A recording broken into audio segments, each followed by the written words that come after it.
I had to take a break because it's a little warmer yesterday and today. It's being up into the mid 80s here in California. And that makes my joints swell up. I already have, an issue from what was blunt force trauma to the back of my leg. And it has created a nerve condition for me that impacts my entire body. So any injury I've ever had in my entire life, I feel. Whenever the weather goes 10 degrees up or 10 degrees down. If we go up, I swell. If we go down, I stiffen up. It's very painful. I'm very thankful that I'm alive, but I do still have this weird fascination with these murder stories. All right, this is going to be part 3. Let's go. Like, the wildest shit happens in small towns. About 12 years back, a surgeon hired a successful hit on a city councilman. Wait, what? Yeah, what does that have to do with anything? What's going on here?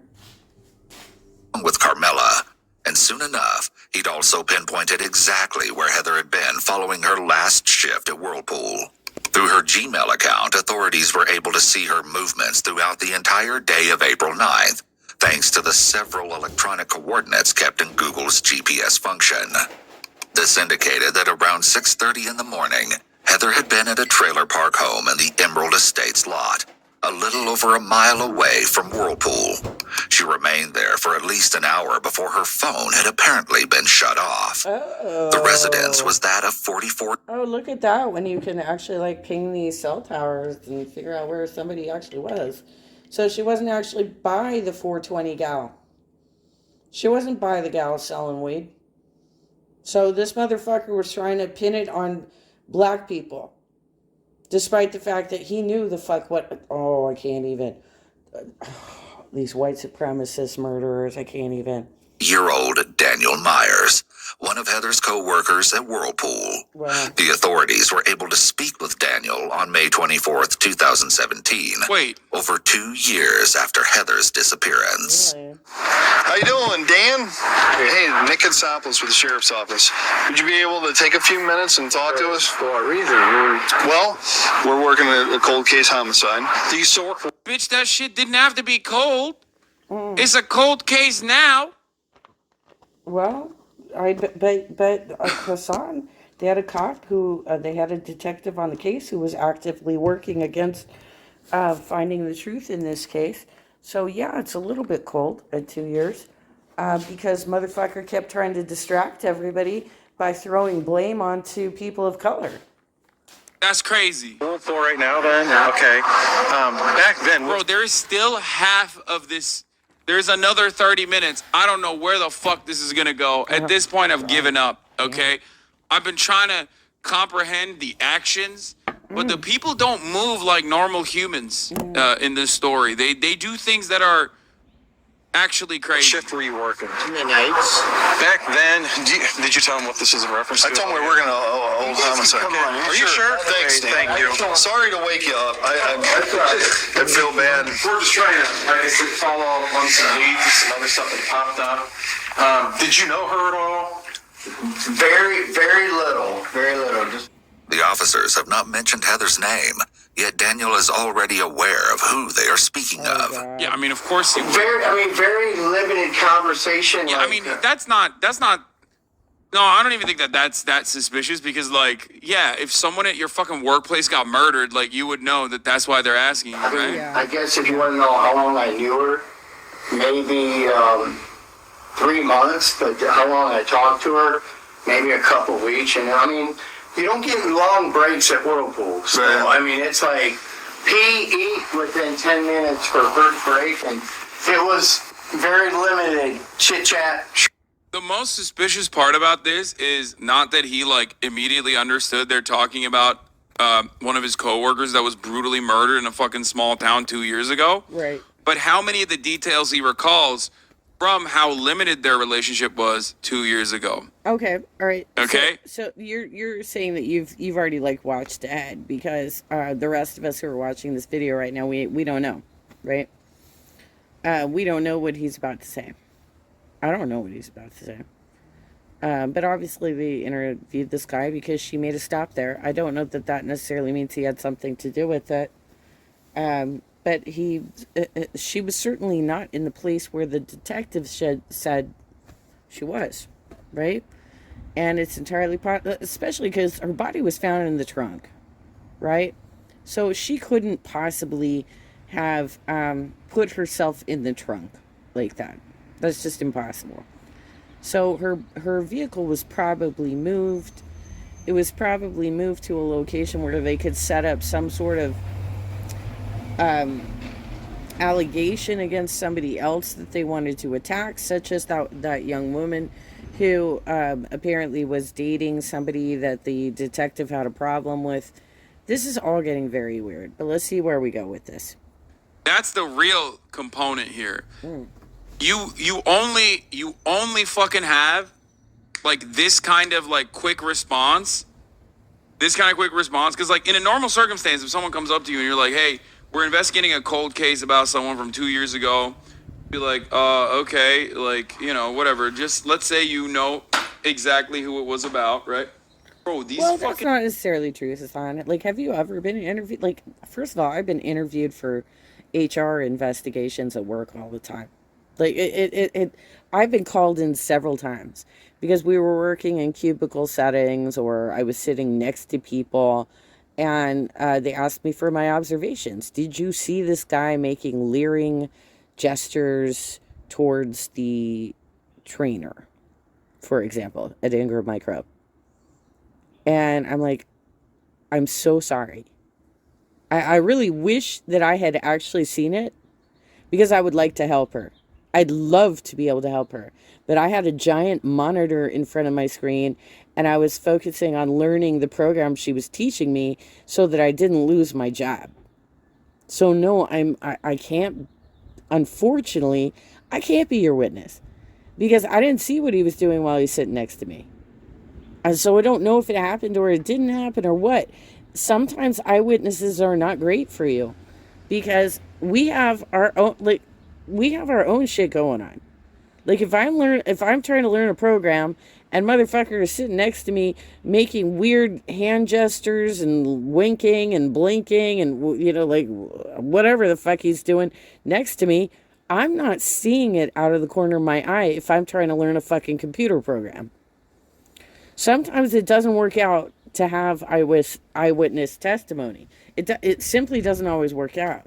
You know, I was able to be a good witness for the case where one of my colleagues got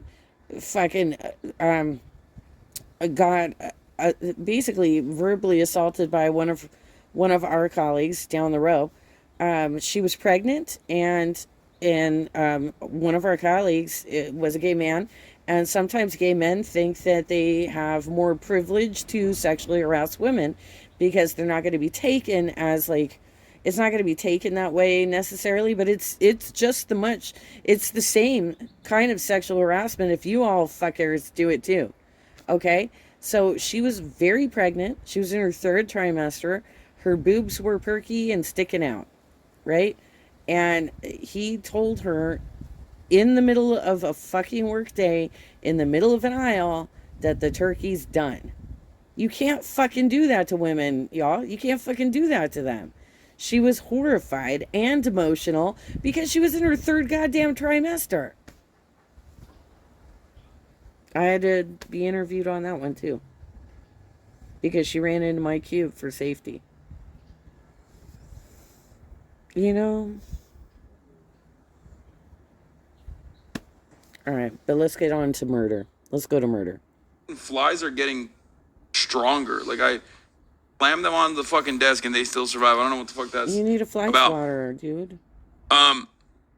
Anyway, You need a fly swatter. it sounds like he's basically rehearsed lines for the moment. Did your mom open all the windows again? Yes. My mom, What are you doing, Annette. dude?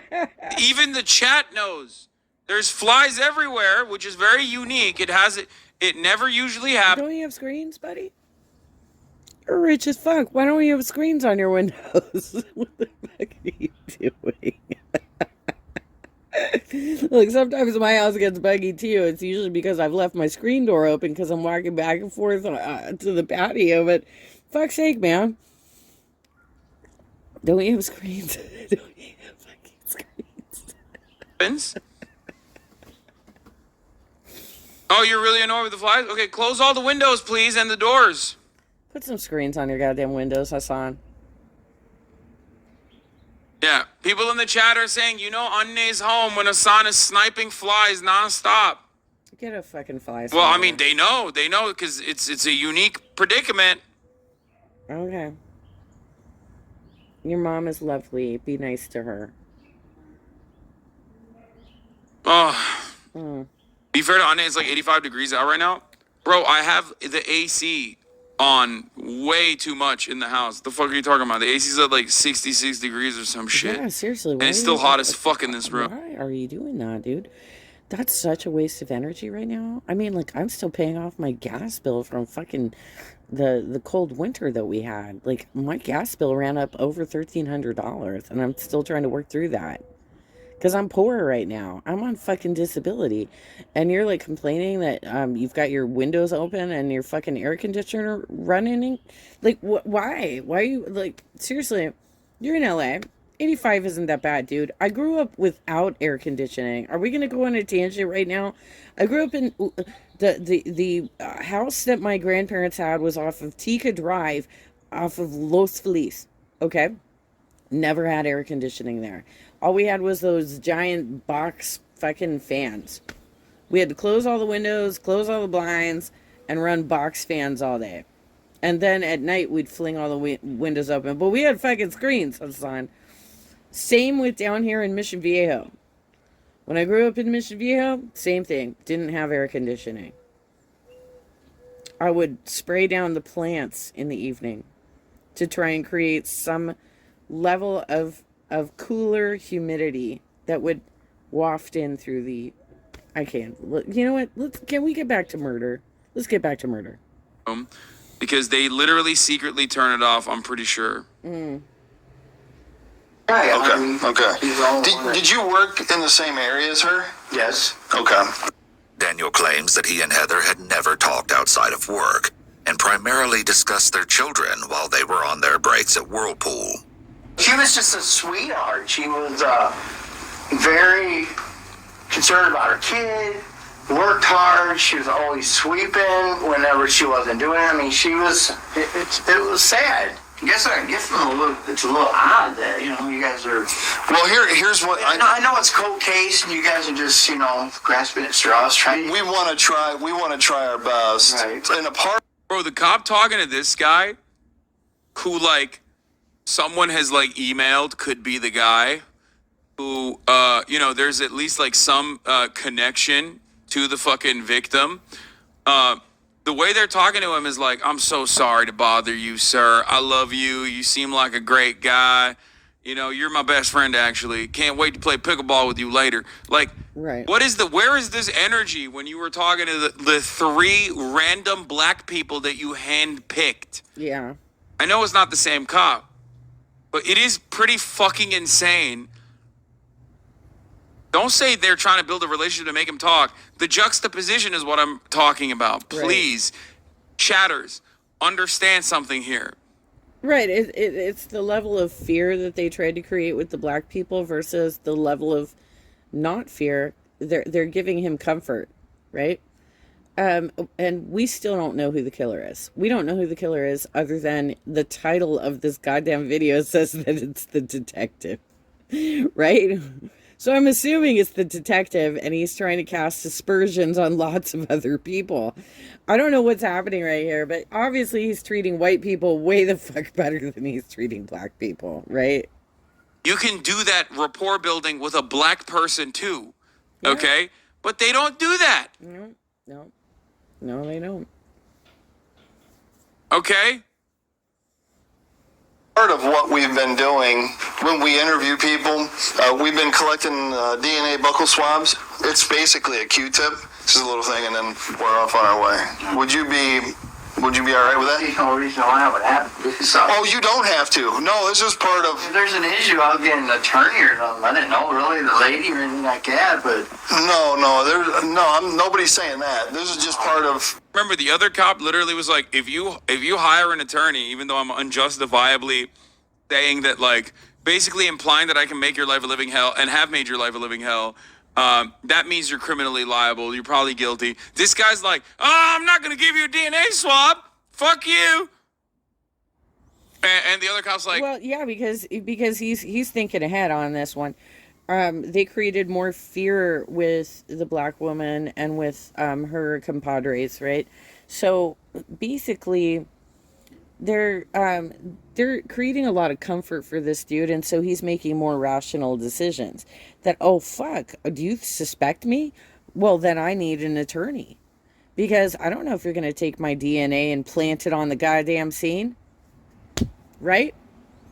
I don't know what you plan to do with my DNA, but I don't fucking trust you. I don't know why you're talking to me like this. It's 2 years later, and okay, yeah, she came by my house. That doesn't mean I fucking killed her. Let's go.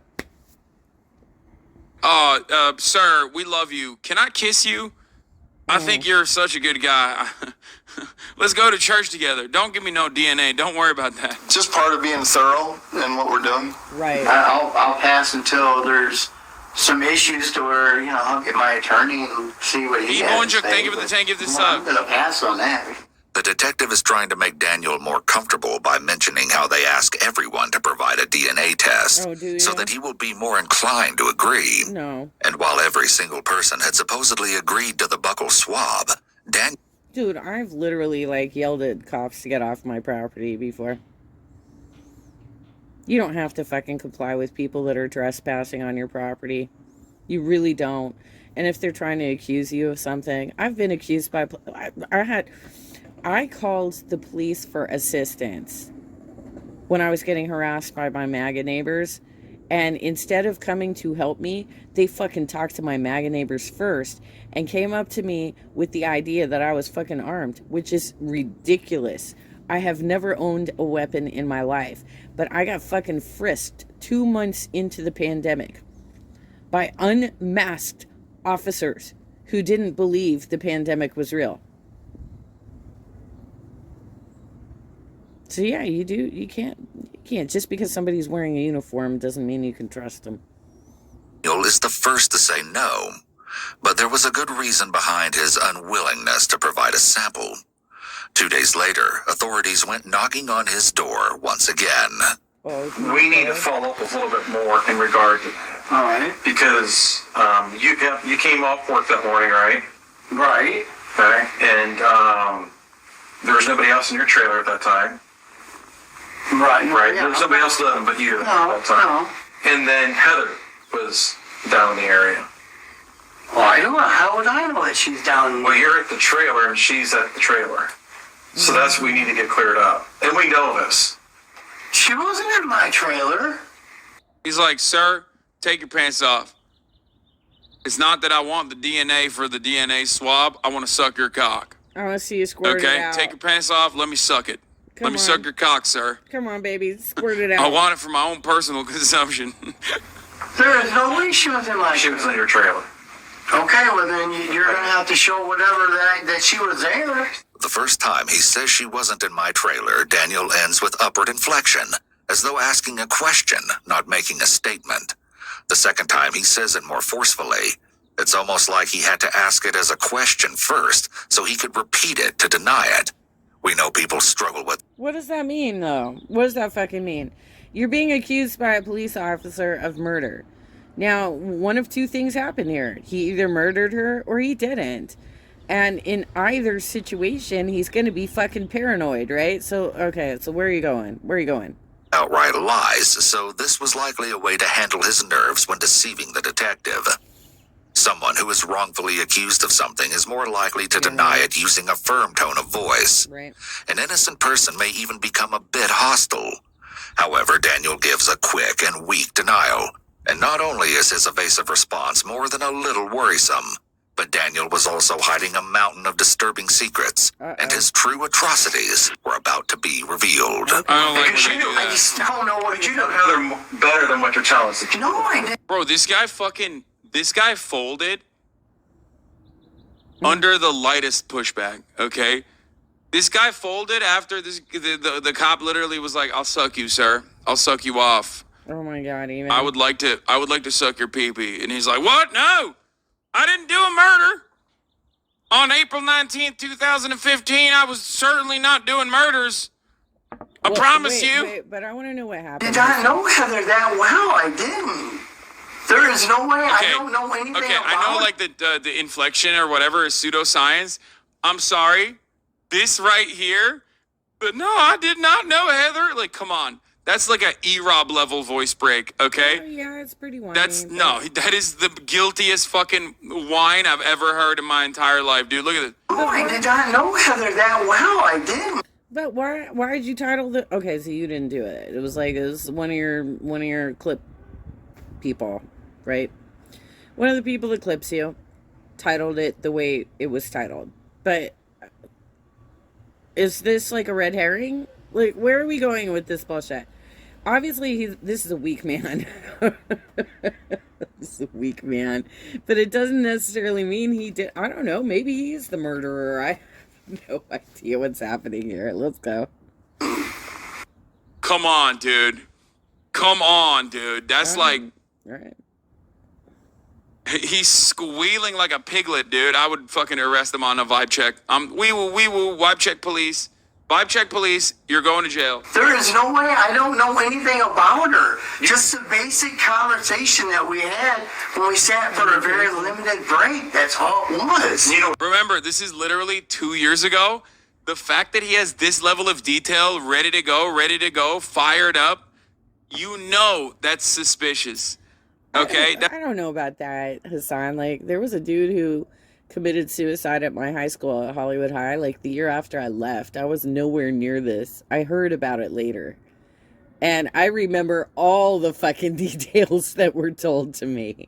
I mean, when somebody dies, it's kind of traumatic. You kind of remember this shit. So I'm not there with you yet, but okay, let's see. Is this the guy or was it the detective? Like, because your clip artist here has said that the detective is a criminal. So where are we going with this? It's more suspicious than his voice crack even. The fact that he's like, holy fuck, he had a script for 2 years. And he probably thought, man, these cops are so fucking dumb. Holy shit. Is crazy. what her car looked like, right? yeah, I knew what it looked. Nah, I didn't know what it looked like. I knew from the news, from online, Facebook. I mean, there's pictures from that's on the Facebook about the car when, going by Miller's, there was a vision of a car. I mean, Right. yeah, I mean, it's common knowledge. I mean, even the news was showing her vehicle, but I've never seen her vehicle personally. We didn't draw your name out of a hat and show up at your door. Okay. So we're here asking you to help yourself out. Let us know what happened. Detectives are taught to never reveal to suspects what they know. And in addition, they want to give off the impression that they know more than they do. Right. This accomplishes multiple things. For one, it allows officers to catch suspects in a lie. And two, suspects are left wondering how much police know. They may believe that police do know more than they actually do, which makes it more likely that they will let something slip. The officers further explain to Daniel that they are well aware of his involvement, but they want to hear from him just how that came to be, and more so, what exactly happened on that fateful day. Oh, God. She was never at your trailer before. Never. No. Okay. There's nothing for me to tell you. Daniel maintains that Heather was never at his trailer. However, he does give some information relating to what he discussed with her on April 9th at work that day. After failing her nursing exam, she was already feeling down on herself, but the cruel text she received from her brother had only worsened these emotions. Yeah. When Heather saw the message from Josh around 3:44 a.m., Daniel was supposedly the shoulder that she would cry on. He states that nothing more happened, but as police would soon learn, this couldn't be further from the truth. Oh, Following dude. the intense confrontation, they informed Daniel that there is a warrant for his trailer in addition to his DNA. From here on out, Daniel would be unable to hide the monstrous lie that was masked behind his seemingly normal facade. However, what you're about to see is more shocking than you could ever imagine. I don't like that. Taking a closer look, authorities were stunned to learn that Daniel had apparently mourned the loss of Heather. He attended her funeral and signed the registry book thereafter. Bro, this guy literally put a fucking billboard being like, I'm the murderer. And the cops were so busy trying to fucking arrest like random black people that they literally just missed the billboard being like, I'm the murderer, by the way. Just like that fucking email. Holy shit, 2 years, To man. pay his respects, Wow. even going out of his way to donate $125 to the GoFundMe account of Heather's family, writing a now disturbing message. Oh, God. Heather, you were such an amazing person. Although we've only known one another for a short time, I've come to appreciate our talks about our kids. I'm distraught that there will be no more of your smile at work. You will always be in my thoughts. Your daughter will always be in my prayers. God bless you, little Missy. Danny and Ethan Myers. Apparently, he had also posted to Facebook that he was unable to... But how does, I mean, like, where did the, okay, so the narrator is indicating that this person that lived in the trailer who worked with her at Whirlpool was the murderer. Okay. So that's where we are right now. But where did it come from?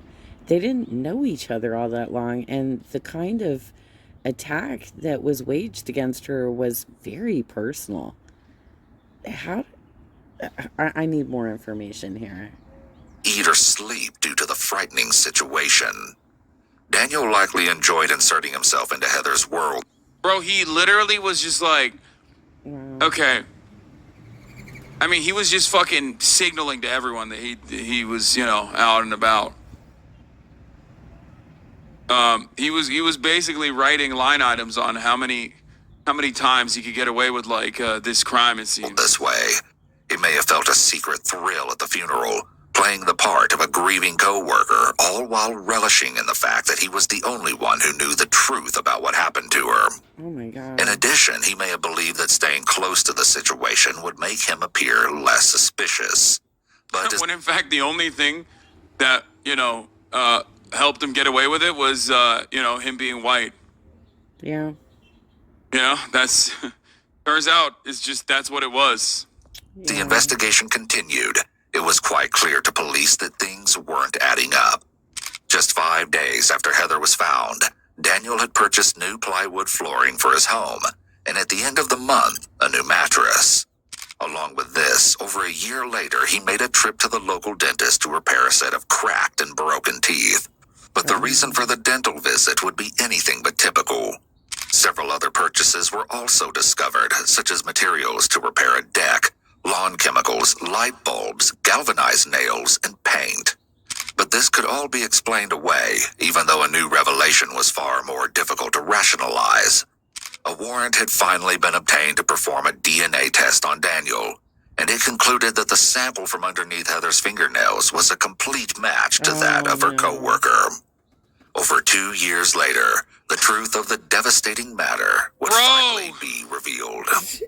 Wow. When police officially searched Daniel's trailer, the findings were unsettling, to say the least.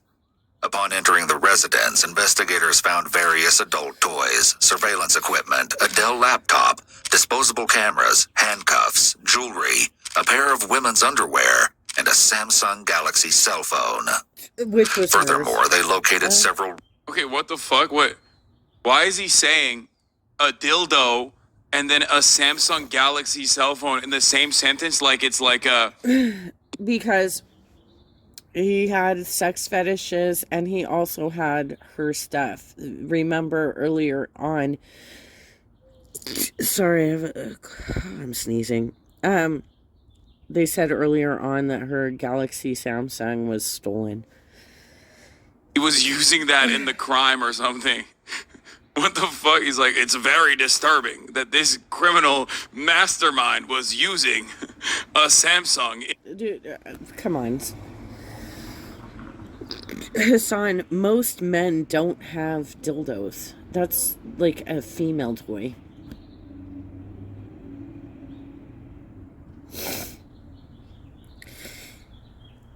That's a female toy, and it's also something that you don't generally use on multiple women. It's not something that you share around. So if a dude has it in his house, where is he putting it, Hassan? Think about it. Instead of an iPhone. Unless it's her phone. Yeah, it's You her know what I fucking mean? He's like a phone, Dell dude. laptop. It's her phone. Red and brown dude. stains on the bottom of Daniel's carpet. A sample taken from the rug would later come back positive for blood. Not only that, but Daniel had been keeping videotapes documenting his encounters with women and had bizarrely Googled nursing textbooks online. In addition, GPS locations from Daniel's truck uncovered that he had frequently driven by Heather's house between the months of March and April of 2015, and had even made his way to the Somerton apartments on one occasion. But once the horrific event took place, his travels around these specific locations came to a sudden halt. Surprising considering he went to the fucking funeral. This could suggest that Daniel was obsessed with Heather. That was a cover. That was a cover. He had to go to the funeral. Because he was trying to cover that he wasn't involved, right? He was just a caring coworker who knew her, and apparently he only knew her for a couple of weeks, sounds like. But he had some sex fetishes. He stole her phone. The DNA is all over. Like, this, obviously this guy did do it, and he was probably stalking her. He had some weird shit going on. And stalking her, but at some point his behavior escalated. It's possible that if Heather discovered that he was following her and she confronted him, he may have lashed out. Yeah. Alternatively, he may have expressed interest in her and she rejected him, which made him angry. On top of this, there was also alleged evidence that Daniel may even be connected to more than one crime. On June 1st, 2017, 2 years after Heather's horrendous murder, Daniel was finally taken into custody. One of the investigators asked the other officer to remove the handcuffs from Daniel and instead handcuffs him to a hardpoint in the interrogation room. It seems as though the officers aren't comfortable at this point to completely uncuff him. You were told you were under arrest, correct? That's right. Okay, no Miranda rights at all. Okay. So nobody's spoken to you yet. That's what we're going to do. We're going to do this right now. Right. Okay. You are under arrest. And I heard Deputy tell you that when we were out there. No, he's not. Okay. Dog, you got a fucking handcuff on you. You're under arrest, okay? Jesus Christ. And he said that he didn't tell you anything else. Right. Okay. We're here to tell you this is in connection with the Heather Bola hunt. Okay. The officer reads Daniel his Miranda rights, and he quickly requests an attorney, although he still answers one question. What is your passcode for your cell phone? In about a week. Can we write it down? Yes. Passcodes. What a fucking idiot. Wait, he's giving up his Why would you password? ever say that, dumbass? I mean, I'm not rooting for the criminal here, but like, But there is what an stupidity. exceptionally stupid murderer, dude. Oh my god. What an exceptionally idiotic fucking murderer. Oh my lord. Mind-boggling to me that this guy got away with a fucking gruesome murder for 2 goddamn years. There is literally no better indication of how fucking awful these cops are, and also how, in many respects, white supremacy ends up harming white people regularly. Yeah. The cellular phones are protected under the Fifth Amendment in some jurisdictions, and the contents of a phone are generally protected under the Fourth Amendment. In all likelihood, Daniel just waved. Bro, Oh my the cops were God. like, damn. Like, that worked? Okay. That's Well, like, there is no if you don't ask, you don't get, Hassan. world in which that works. Like, he literally was just like, can you give us your passcode to your phone? Wow, it worked. We need to try that more. Yeah. Hank, we got to try that next time. These guys are dumb.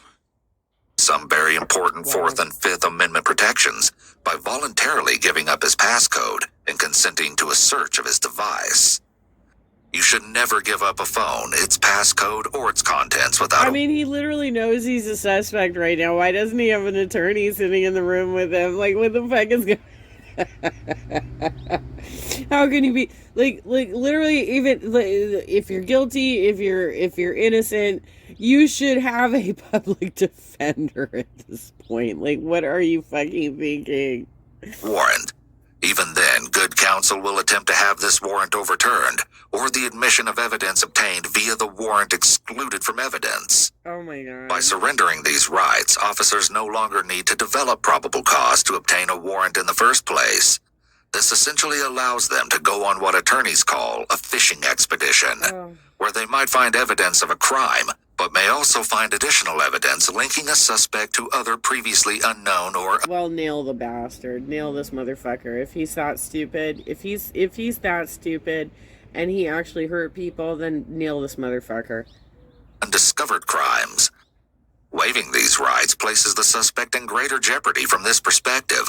Assuming the case goes to trial, the suspect has harmed their case by freely offering additional and possibly incriminating evidence to the prosecution. You get your attorney, you get situated in, you let me know. We'll sit down with you and your attorney. I think you got a story to tell. And it was quite the story. Oh. Following his arrest, 10 other women had come forward, claiming that they had been assault victims of none other than Daniel himself. And while incarcerated, the suspect had attempted to regain contact with many of his alleged victims by writing handwritten letters. Although in a conversation for Wait. has harmed their case by freely you heard offering it. additional You heard it, Hassan. This motherfucker had 10 other victims. He had 10 other victims who fortunately lived. Okay? But yeah, this motherfucker has been beating up women for a long time.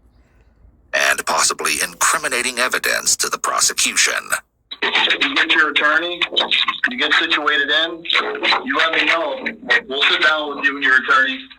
I think you got a story to tell. And it was quite the story. Following his arrest, 10 other women had come forward, claiming that they had been assault victims of none other than Daniel himself. And while incarcerated, the suspect had attempted to regain contact with many of his alleged victims by writing handwritten letters. While incarcerated. I can't even, dude. I can't even. He should have just stayed the fuck away from them, because they might have, they may have decided, I don't want to get involved, but you fucking reach out to me while you're incarcerated for killing a woman? Oh, fuck yeah, I'm gonna talk to the authorities. Oh my god. Although in a conversation from jail, he learns that this may not be a possibility. Bro, this motherfucker never really, made any attempts to hide his crimes, dude. No. What the fuck? Handwritten? Paper trail shit? He was just... Bro, this dude literally... If he wasn't caught for this, I feel like he was gonna take out a billboard. I feel like... I did it. What an asshole. What an asshole. He fucking hurt 11 women. With at least one woman. Alright, did you get a chance to go see what the address was? He said she does not want anything to do with you. Oh, well, how does that then? Talked to her about 3 weeks ago. Huh? Well, why didn't you mention something to me? Because I didn't want to hurt your feelings. Well, it don't hurt my feelings. I just wanted to send her a card, but she said don't, because if you do, she'll get you for harassment. I mean, a lot of these women that you you're trying to contact, they're scared of you.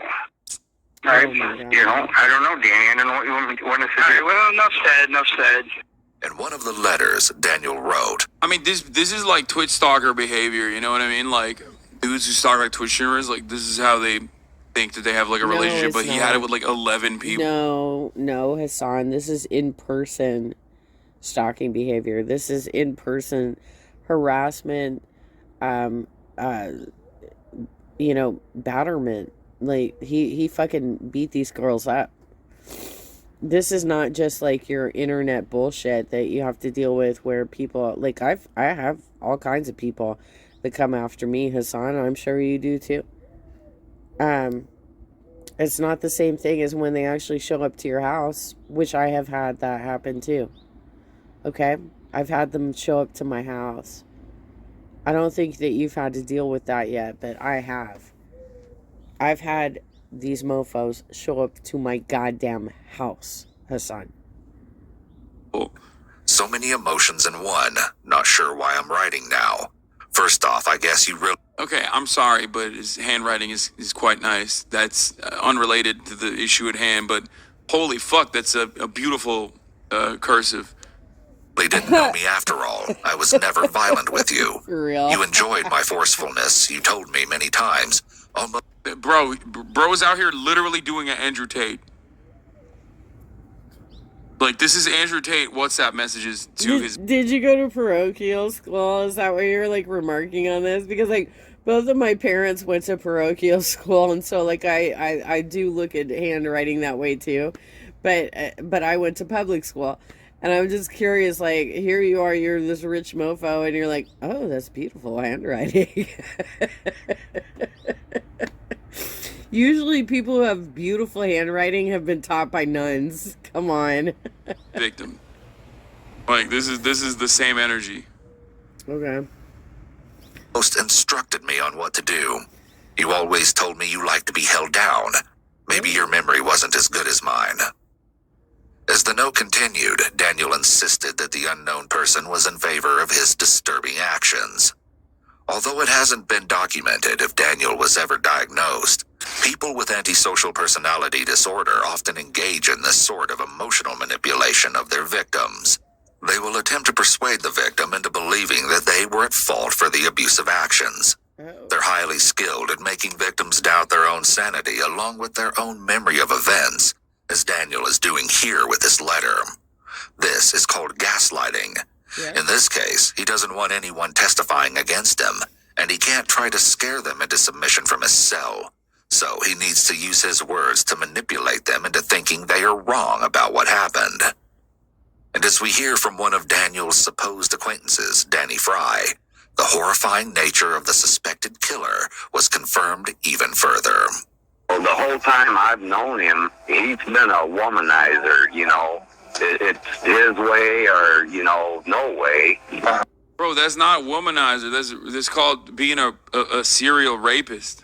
And I know at one time, and this was, sure, God, it had been at least 20 years ago, that I believe a girl had to put a restraining order on him because he was stalking her.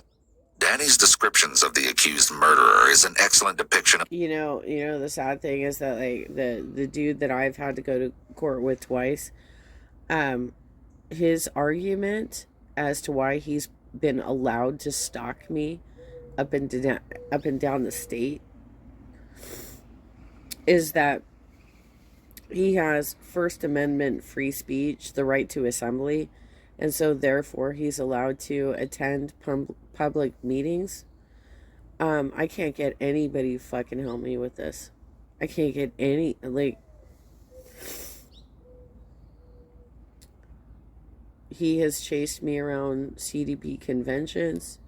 He has chased me around various things that I volunteer for in Orange County, in LA County. Like, he follows my calendar and he has friends that help him do it.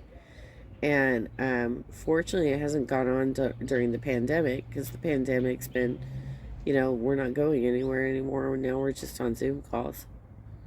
But this mofo has pushed forward lies about me. I don't think y'all understand how incredibly aggressive and horrible men can be towards women. I just want to fucking live my life do, my activism, try and like make the world a better place, and I'm being chased by a mofo like this too, who does have a felony record, by the way. A person with antisocial personality. Yeah, he's a big womanizer. He was womanizing so hard that they had to put a restraining order on him. It's like, first of all, why are you friends with this person? That's number one. Number two, that's like They were work colleagues, Hassan. You don't always have the option. Sometimes you get placed in scenarios with people who are dangerous, and it's not up to you. It was a work colleague. And she probably doesn't have all the background on him. It's not like he has to disclose it. It's not like his work can disclose it to her. She doesn't know what's going on with him. motherfuckers just not know the difference. Like, he's such a womanizer. He was stalking the shit out of these women. What the fuck? Personality disorder. These individuals will often put their needs first and have little to no concern for the needs and feelings of others. This is how people like Daniel are able to commit such horrific crimes. In fact, people with severe antisocial personality sometimes derive pleasure from seeing the pain of their victim, physical or emotional. Many of these individuals are considered sadistic for this reason. He was dating her, and she broke up with him, and he couldn't let it go. This is because individuals with antisocial personality disorder don't consider the feelings or desires of the other person. They function in pursuit of what they want, and only what they want. Additionally, these individuals often have an inflated sense of self. Many of them think so highly of themselves that it is to the point of delusion. This can often cause them to become very vindictive and even aggressive if a love interest or romantic partner rejects them. He was married to a girl named Kimberly at one time, and I guess she didn't tell me until here a while back that he used to be abusive to her, too. And then he was also married to a Bobby girl at one time, and she said that he was abusive. Daniel and Bobby had a daughter together named Tabitha. On March 28, 2018, she sat down with detectives to give chilling details on the horrors that she encountered as a child, all thanks to her father. Supposedly, when she would visit Daniel every other week, seeing as he and Bobby were no longer together, Daniel would always have a new woman at the house, while acting out his violent fantasies.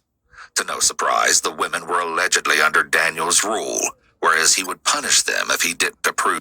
This is just demonizing people with mental health issues. What the fuck? The dude is just a POS. It's not that he's antisocial. Like, there's plenty of antisocial personalities who don't do chatter. I don't know about that. Antisocial personality disorder is a very specific term, colloquially known as sociopathy or psychopathy, okay? That's what that is. That is actually a correct assessment. It doesn't mean someone is antisocial and like doesn't or introverted. Okay? Right, okay. Not just like, oh, this was a shy guy. No. It's a very specific term. And it's the correct. Okay, I gotta pause here because I think my video's gotten up to 48 minutes. And so I'm gonna have to clip it, and I can't clip it if it goes over an hour. So I'm going to clip it here and then do the last 20 minutes of this video.